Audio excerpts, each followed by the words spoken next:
Bismillahirrahmanirrahim. Assalamu alaikum student. How are you? I hope you are fine. Today we're going to start our another important lecture which is related to the electroplating of the chromium. And in previous lecture we discussed about that the electroplating of a silver and principle of electroplating and procedure of electroplating. और हमने ये बात पढ़ चुके हैं कि भी electrolytic जो इलेक्ट्रोप्लेटिंग है वो इलेक्ट्रोलिटिक टैंक के अंदर हम करते हैं. इलेक्ट्रोलिटिक टैंक जो है वो सीमेंट, ग्लास या फिर आपके पास किसी भी चीज़ का बना हुआ हो सकता है, वुड का बना हुआ हो सकता है. अब इलेक्ट्रोलिटिक टैंक की जब हम बात करते हैं तो electrolytic tank is made up of glass, would and cement and which is two electrodes are dipped in the electrolyte solution and connected through the battery. ये तो है इलेक्ट्रोलिटिक टैंक जिसके अंदर ये सारी चीजें प्रेजेंट होती हैं और इलेक्ट्रोप्लेटिंग का प्रोसेस किया जाता है. इलेक्ट्रोप्लेटिंग ऑफ क्रोमियम जो है ये बहुत ही इंपॉर्टेंट क्वेश्चन है which is related to the important question इसलिए भी है क्योंकि ये बोर्ड में काफी बार एज अ लॉन्ग क्वेश्चन जो है वो रिपीट हुआ है. चलिए स्टार्ट करते हैं. सबसे पहले हम प्रोसेस पढ़ेंगे कि इसका प्रोसेस हम कैसे करते हैं और इसके अंदर कौन कौन सी चीजें होती हैं. सबसे पहले अगर आप यहाँ पर देखें तो मैंने फर्स्ट पॉइंट में यहाँ पे राइट किया है the electroplating of the chromium is carry out by establishing and the electrolytic tank. सबसे पहले जब हम इलेक्ट्रोप्लेटिंग क्रोमियम करने के लिए हम कैरी आउट करेंगे, एस्टैब्लिश करेंगे इलेक्ट्रोलिटिक टैंक. और इलेक्ट्रोलिटिक टैंक आपके पास क्या होगा जिसके अंदर आपके पास दो इलेक्ट्रोड्स होंगे, वो कनेक्टेड होंगे बैटरी के साथ और उसके बाद वो जो दो इलेक्ट्रोड्स हैं वो डिप होंगे इन इलेक्ट्रोलिटिक सोल्यूशन के अंदर. और इलेक्ट्रोलिटिक सोल्यूशन हमारे पास उसी सॉल्ट का मतलब उसी मेटल का होगा जो हम जिसकी हम इलेक्ट्रोप्लेटिंग कर रहे हैं. ठीक है. For example first point is that the electroplating of the chromium is carry out by establishing an electrolytic tank. And second point is that the object to be electroplated. अब जिस भी ऑब्जेक्ट को हमने इलेक्ट्रोप्लेट करना है, for example spoon है, मैं चाह रही हूँ कि इसके ऊपर क्रोमियम की जो है वो इलेक्ट्रोप्लेटिंग हो जाए, तो वो एक्ट करेगा एज अ कैथोड. मतलब जो स्पून होगा वो कैथोड के तौर पे एक्ट करेगा. And while anode is made of the antimonial lead. अब एंटीमोनियल लेड हमारे पास जो है that is a mixture of some metals and metal like we can say that the lead, we can also say that the tin, we can also say that the some other metals and which is like the nickel. ये तीन metals का कम्बिनेट जो है वो antimonial lead के तौर पे जो है वो क्या करेगा, काम करेगा. आई रिपीटेड अगेन, हमारे पास जो ऑब्जेक्ट होगा जिसको हम इलेक्ट्रोप्लेटिंग करवा रहे हैं वो करेगा एक्ट एज अ कैथोड. और जो एनोड होगा वो किस चीज का बना हुआ होगा, एंटीमोनियल लेड का बना हुआ होगा. ठीक है. आगे हम ये भी पढ़ते हैं कि इसको हमने क्यों एंटीमोनियल लेड यहाँ पे इस्तेमाल किया है या किस तरह से. अब ये दोनों इलेक्ट्रोड जो हैं ये डिप्ट किए गए हैं एक्वा सोल्यूशन के अंदर. और एक्वा सोल्यूशन किस चीज का है, the object to be electroplated. अब जो भी ऑब्जेक्ट है जिसको हमने इलेक्ट्रोप्लेट करवाना है इज डिप्ट, हम उसको डिप्ट करेंगे in the aqueous solution of chromium sulfate. And what is the chemical formula of the chromium sulfate, which are the Cr2SO4 thrice containing a little bit amount of the sulfuric acid. और इसके साथ हम इसके अंदर amount add करेंगे sulphuric acid की. Sulphuric acid is that H2SO4 and that can act as a electrolyte. अब हम कह सकते हैं कि इसके अंदर जो हम जिस भी ऑब्जेक्ट को हम इलेक्ट्रोप्लेटेड करवाना चाह रहे हैं, मैंने जैसे स्पून का एग्जांपल दिया है कि मैं चाह रही हूँ स्पून के ऊपर जो है वो क्रोमियम की इलेक्ट्रोप्लेटिंग हो जाए, तो उसके लिए हम क्या करेंगे, उस ऑब्जेक्ट को हम डिप कर देंगे इन द एक्वा सोल्यूशन. और एक्वा सोल्यूशन किस चीज का होगा, क्रोमियम सल्फेट का होगा. और उस क्रोमियम सल्फेट के सोल्यूशन के अंदर लिटिल बिट अमाउंट जो है वो हमारे पास एसिड की होगी. एंड विच एसिड, और वो एसिड होगा हमारे पास H2SO4. Sorry. The next point is that when the electric current is passed, अब जब मैंने आपको पहले ही बोला था कि हमारे पास इलेक्ट्रोलिटिक टैंक है, we have a two electrode which is dipped in the electrolyte solution of the chromium sulfate connected to the battery. अब हम इलेक्ट्रिक करंट जो पास करेंगे तो इलेक्ट्रोलाइज आयोनाइज जो हमारे पास ये जो है क्रोमियम सल्फेट है ये आयोनाइज हो जाएगा. मतलब अब क्रोमियम आयंस बन जाएंगे और सल्फेट आयन बन जाएंगे. तो ये प्रोवाइड करेगा हमें ions, chromium ion and the sulphate ion respectively. ठीक है. तो ये तो होता हमारे पास इसके 4 पॉइंट है जिसके अंदर हमारे पास प्रोसेस हो रहा है.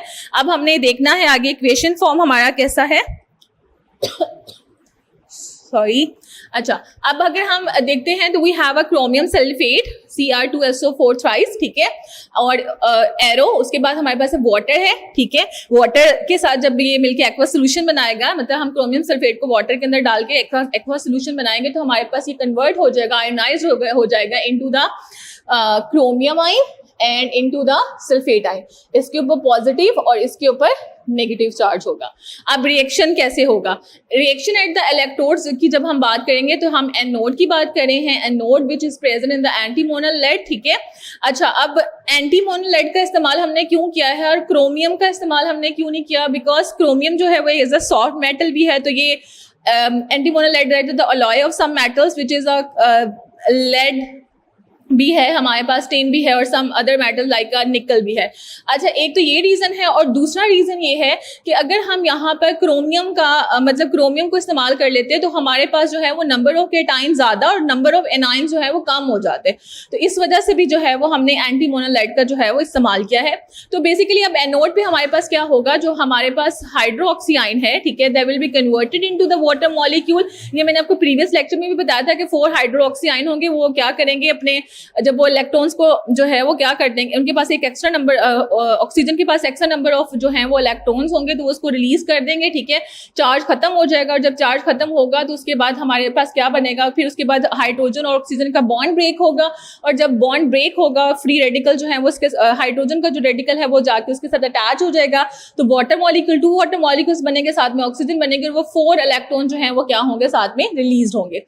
ये तो था एनोड के ऊपर रिएक्शन। और यहाँ पे मैंने ये बात यहाँ पे मेंशन कर दी है कि जैसे अगर फॉर एग्जांपल हम कहते हैं कि हमारे पास क्रोमियम सल्फेट का जो है वो क्या है, सोल्यूशन है जो कि आयोनाइज हो गया है इनटू अ वाटर। अच्छा, जब ये आयोनाइज हुआ है तो क्रोमियम आयन बनेंगे और उसके बाद हमारे पास सल्फेट आयन बनेंगे, ये पॉजिटिव है ये नेगेटिव है। इसी तरह से वाटर भी हाइड्रोलाइज होगा, मतलब आयोनाइज होगा तो वो there will be converted into the proton या hydrogen ion and the hydroxy ion. और फिर ये जो क्रोमियम आयन, उसके बाद अगर हम एंटीमोनल लेड की बजाय जो है वो क्रोमियम का इस्तेमाल कर लेते तो क्रोमियम जो है वो भी क्या करता है, डिसॉल्व हो जाता और वो भी जो है मतलब जब डिसॉल्व हो जाता तो वो भी इसमें कन्वर्ट होता ना, मतलब क्रोमियम आयन में कन्वर्ट हो जाता। तो फिर उसमें क्या होता, मतलब लॉस ऑफ इलेक्ट्रॉन होता है। जब लॉस ऑफ इलेक्ट्रॉन होगा तो क्रोमियम आयन में कन्वर्ट हो जाएगा। तो अब हमारे पास नंबर ऑफ केटाइन कितने हो गए ये, और नंबर ऑफ एनाइंस जो है वो ये है, ठीक है, जिसकी वजह से हमने क्या किया है कि हम इसको कह सकते हैं कि भी हमने वहाँ पे 2 रीजंस की वजह से जो है वहाँ पे मतलब क्रोमियम का इस्तेमाल नहीं किया। अच्छा, उसके बाद हमारे पास जब हम कैथोड की बात करते हैं तो कैथोड में सिंपल जो हमारे पास कैथोड जो है वो नेगेटिव इन नेचर होगा, एनोड जो है वो पॉजिटिव इन नेचर होगा। तो अभी जितने भी क्रोमियम आयंस होंगे वो क्या करेंगे, वो 3 इलेक्ट्रॉन्स को कैथोड जो है वो क्या कर लेगा, गेन कर लेगा। जब वो गेन करेगा तो they will be converted into the chromium, और जो कि डिपॉजिट होती चली जाएगी किसके ऊपर, जिसके ऊपर भी आप इलेक्ट्रोप्लेटिंग करवाना चाह रहे हैं। अगर आपको प्रिंसिपल ऑफ इलेक्ट्रोप्लेटिंग अच्छे से समझ आया तो आपको ये प्रोसेस समझने में आसानी हो जाएगी। अगर आपको इलेक्ट्रोप्लेटिंग का कॉन्सेप्ट समझ नहीं आया तो यहाँ पे भी आपको मुश्किल ही होगी। अब ये हमने डिस्कस करना है कि हमारे पास ये इलेक्ट्रोलिटिक टैंक था, anode is made from the जो है वो एक्ट कर रहा है, हमारे पास जो एनोड है वो एक्ट कर रहा है एंटीमोनल लाइट के तौर पे, जो कैथोड है वो एक्ट कर रहा है हमारे पास जो है उसे क्या कह लेंगे, जो ऑब्जेक्ट है जिसको हम इलेक्ट्रोप्लेटिंग करवाना चाह रहे हैं। अच्छा, अब इस प्रोसेस का कुछ और भी ये यहाँ पे खत्म नहीं हुआ, कुछ और बेनिफिशियल इफेक्ट्स भी हैं इसके। वो ये हैं कि steel is usually plated first with the nickel and copper. अब जब फॉर एग्जांपल चम्मच जो है वो स्टील का है तो हम डायरेक्टली क्रोमियम को उसके ऊपर प्लेटेड नहीं करवाएंगे। हम सबसे पहले क्या करेंगे, हम उसको सबसे पहले जो है वो निकल या फिर कॉपर के साथ जो है वो प्लेटेड करवाएंगे and then by the chromium. अब इसका रीजन कि हम ऐसा क्यों करें, हम क्यों डायरेक्टली क्रोमियम को अप्लाई नहीं कर रहे, हम पहले निकल की प्लेटिंग कर रहे हैं या कॉपर की कर रहे हैं, हम दोनों में से कोई एक मेटल सेलेक्ट कर सकते हैं। हम निकल की भी कर सकते हैं, कॉपर की भी कर सकते हैं, ठीक है। उसका रीजन क्या है, it does not the adhere well. Adhere का मतलब होता है द स्टिकी, ठीक है, मतलब कि अगर हम डायरेक्टली स्टील के ऊपर जो है वो क्रोमियम को इलेक्ट्रोप्लेटेड करवा देते हैं या प्लेटेड कर देते हैं तो वो प्रॉपर वे में स्टिक नहीं होता उसके साथ। और जब वो प्रॉपर वे में स्टिक नहीं होगा उसके साथ तो क्या होगा कि जो नमी है, जो मॉइस्चर है उसके मॉइस्ट जो होगा वो उसके अंदर इजीली जो है वो एब्जॉर्ब हो जाएगा और rusting of iron process start हो जाएगा। तो इस चीज से बचाने के लिए हम क्या करते हैं, हम सबसे पहले उसके ऊपर निकल या कॉपर की इलेक्ट्रोप्लेटिंग करवाते हैं, उसके बाद हम उसके ऊपर क्या करते हैं, क्रोमियम की करते हैं ताकि जो है वो लॉन्ग लास्टिंग प्रोसेस हो सके। अच्छा, उसके बाद यहाँ पे लिखा है does not the adhere well on the steel surface, ठीक है। Moreover it allowed to the moisture to pass through it and make the metal the strip top, मतलब कि उसको खराब करने में हेल्प आउट करेगी। The nickel and coppers provide the adhere layer and then chromium. अब सबसे पहले हम कॉपर या निकल की जो है वो क्या करेंगे, प्रोवाइड करेंगे एडहेयरिस्टिक लेयर जो है, मतलब कि उसके ऊपर लेयर चढ़ा देंगे, and then chromium deposit over the adhesive layer of copper for the long lasting. ठीक है, हम लॉन्ग लास्टिंग के लिए जो है वो इसको क्या करेंगे, इस्तेमाल करेंगे। उसके बाद हमारे पास what is the purpose for that, हम इसको क्यों करते हैं, इसका पर्पस क्या होता है, क्या एडवांटेजेस और बेनिफिशियल इफेक्ट्स होते हैं इसके।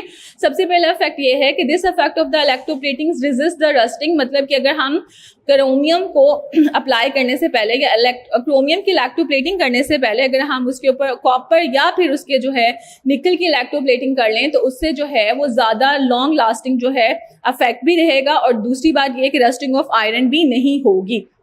And the last point is that the give the bright silvery appearance to the object, और ये क्या करेगा, ऑब्जेक्ट को जो है वो ब्राइट सिल्वरी जो है वो अपीयरेंस भी देना शुरू कर देगा, जो कि देखने में बहुत अच्छी लगेगी। आई होप 9th क्लास आपने इस कॉन्सेप्ट को अच्छे से समझा होगा, आपने इसको अच्छी तरह से याद करना है और इसके पॉइंट्स को भी हाईलाइट कर लेना है। तब तक अपना बहुत सारा ख्याल रखिएगा। अल्लाह हाफिज।